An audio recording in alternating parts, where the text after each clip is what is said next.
At ngayon para sa detalye ng ating mga balita.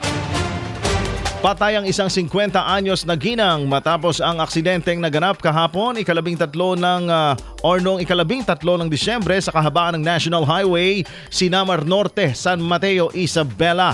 Sangkot sa aksidente ang isang puting pickup Mitsubishi Triton na minamaneho ni alias Bong, 43 anyos, mula sa barangay Villamarzo, Cordon, Isabela, habang ang biktima ay si alias Mercy na residente ng barangay Burgos, San Guillermo, Isabela.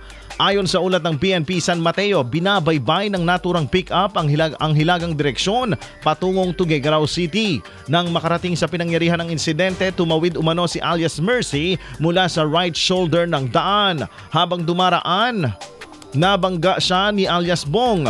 Dahil sa lakas ng impact, tumilapon sa kalsada si Mercy, dahilan upang magkaroon ng injury sa iba't ibang bahagi ng katawan. Agad namang dinala si Mercy sa pagamutan para lapatan ng agarang lunas, subalit idineklara itong dead on arrival ng attending physician. Dinala naman sa himpilan ng pulisya ang driver ng pick-up, pati na rin ang sasakyang minamaneho nito para sa kaukulang dokumentasyon. IFM News.